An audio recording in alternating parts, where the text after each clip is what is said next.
Hello everyone, जय श्री कृष्ण। तो welcome back in CBD कार्यक्रम और कॉन्सेप्ट बूस्टर डोज। और आज का हमारा टॉपिक है मॉडर्न पीरियोडिक टेबल। लेकिन उसके पहले एक बात कहना चाहूंगा बहुत ही दिल से, आज का सेशन बहुत ही शानदार रहा, बहुत ही अच्छा लगा मुझे। बहुत अच्छा लगता है जब आप ऐसे बच्चों को पढ़ा रहे होते हैं जिनसे बहुत शानदार आपको आउटपुट मिल रहा होता है। इलेक्ट्रॉनिक कॉन्फ़िगरेशन पढ़ते समय जो आपका रिप्लाई था, जिस तरह से आपका उसमें इंटरेस्ट दिखाई दे रहा था, जो आपके कमेंट्स आ रहे थे, जो मैं देख रहा था, तो I am really thankful to all of you. मुझे बहुत अच्छा लगा बेटा, आज के सेशन में आप लोगों ने जबरदस्त पार्टिसिपेट किया। तो आइए देखते हैं कि आज के सेशन में हमने क्या क्या सीखा। सबसे पहले हमने रिप्रेजेंटेटिव एलिमेंट्स का ये क्वेश्चन किया था और इसका आंसर तो आप लोगों ने कमेंट बॉक्स में पहले ही भर दिए थे। आगे आज हमने देखा ट्रांस यूरेनिक एलिमेंट क्या होते हैं। 92 एटॉमिक नंबर 92 के बाद जितने भी एलिमेंट्स आते हैं वो ट्रांस यूरेनिक एलिमेंट कहलाते हैं। ब्रिज एलिमेंट्स सोडियम से लेकर के क्लोरीन तक को माना गया है। एक्चुअल में जैसे हमने मेंडलीव पीरियोडिक टेबल भी पढ़ी थी, तो ब्रिज एलिमेंट्स बेसिकली उनको कंसीडर किया गया है जो जहां पे मतलब प्रॉपर्टीज की कुछ सिमिलैरिटी चालू होती है दो अलग अलग ग्रुप से। तो जिस एलिमेंट से शुरू होती है उनको ब्रिज एलिमेंट नाम दे दिया गया। इसके बाद बेटा ये क्वेश्चन किया था और काफी बच्चों का आंसर सही था। नेक्स्ट आगे ये ब्रिज एलिमेंट का भी एक क्वेश्चन था, ये भी आप लोगों ने काफी अच्छे से जवाब दे दिया।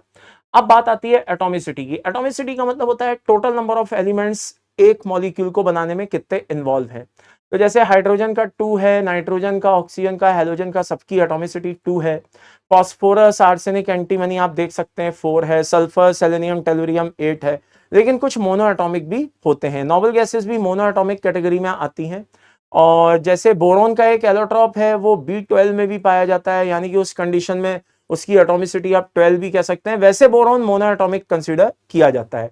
ये कुछ बेटा नेम है जो आपको पता होने चाहिए। वैसे तो सभी नाम आपको पता रहते हैं, लेकिन कुछ इंपॉर्टेंट नेम जैसे H2O है, अमोनिया है, ऑक्सीडेन, एजेन कहते हैं, तो ये पता होना चाहिए। वैसे IUPAC में जब इन नामों का यूज किया जाता है तो अलग तरीके से किया जाता है। जैसे अमोनिया का होता है बेटा AMMINE। अगर 1 डिग्री एमीन लिखना है तो AMINE, यानी कि एम का बस अंतर है, इधर डबल एम उधर सिंगल एम। इसी तरह से H2O को बेटा हम एक्वा लिखते हैं। तो ये सारी चीजें कोऑर्डिनेशन में काम आएंगी, तो मैंने अभी से थोड़ा थोड़ा आपको बता दिया है। ये एटॉमिसिटी ऑफ नोबल गैस पूछा था, काफी बच्चों का आंसर सही था। इसके बाद बात आती है बेटा डिफेक्ट की। तो देखो हाइड्रोजन की पोजीशन अभी भी फिक्स नहीं है। रीजन मैंने सामने बताया हुआ है, +1 -1 दोनों तरह की प्रॉपर्टी ऑक्सीडेशन शो करता है, इसीलिए एस ब्लॉक और हेलोजन फैमिली दोनों में कंसीडर होता है। हीलियम की भी पोजीशन बेटा सही नहीं है, अभी भी फिक्स नहीं है। इलेक्ट्रॉनिक कॉन्फ़िगरेशन को ध्यान में रखें तो एस ब्लॉक का पार्ट है, फिजिकल और केमिकल प्रॉपर्टी को ध्यान में रखें तो पी ब्लॉक का पार्ट है। इसके अलावा लेंथेनाइड, एक्टिनाइड की भी पोजीशन अभी भी क्लियर नहीं है, उनको बेचारों को अलग ही रख दिया जाता है।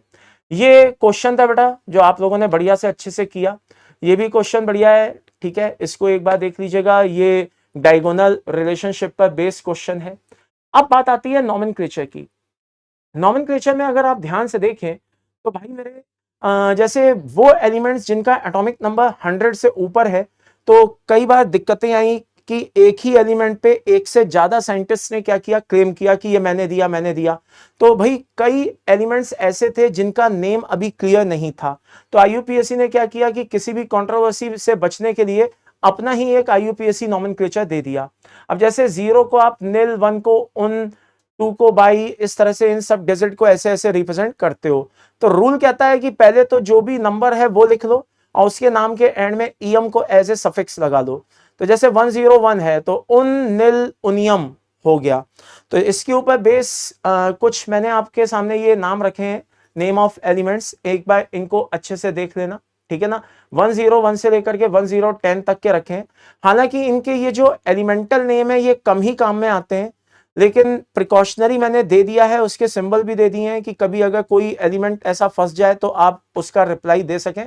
लेकिन ये वाला जो सिंबल है ना, UNU, UNB, UNT, ये आपको पता होना चाहिए, क्योंकि इसके ऊपर अभी तक कई बार डायरेक्ट क्वेश्चंस आ चुके हैं।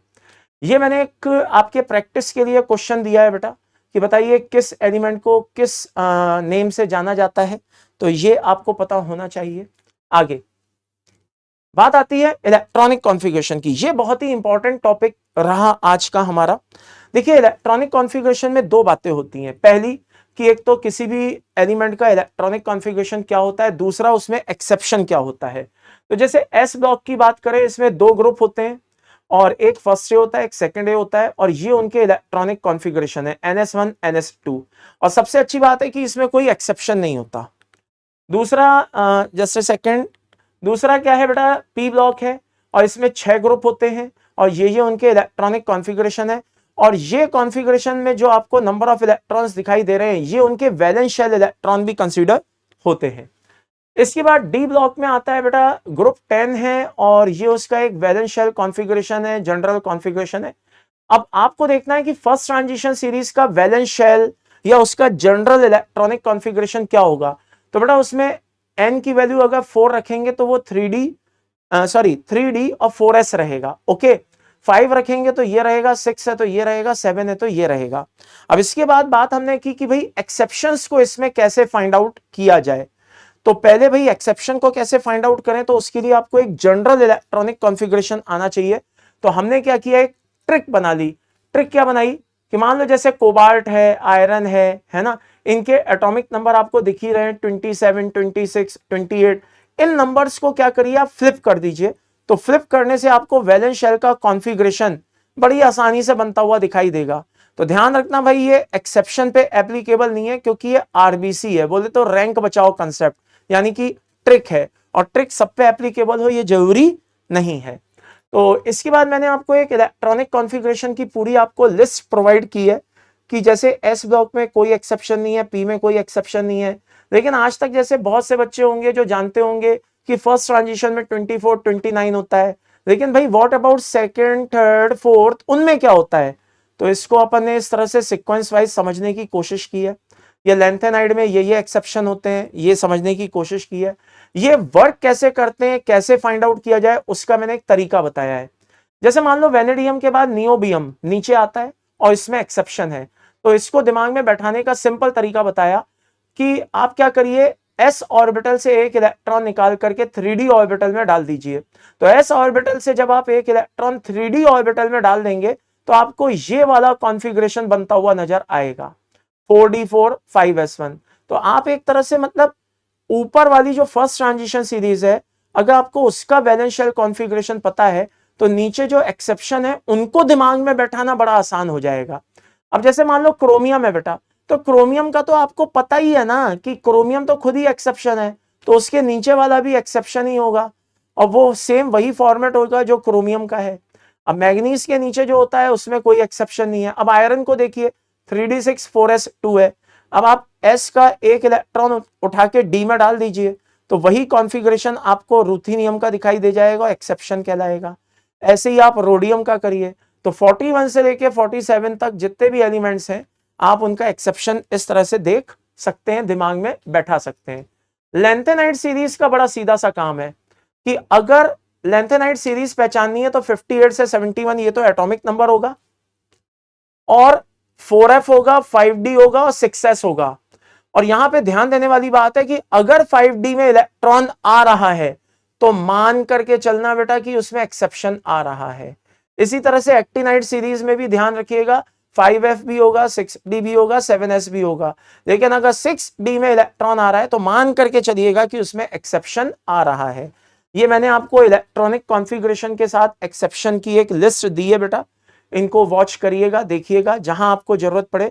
ध्यान रखना कि एक्सेप्शन में से क्वेश्चन आने के चांसेस बहुत ज्यादा रहते हैं। बीते सालों में कई बार एक्सेप्शन में से क्वेश्चन आए हैं।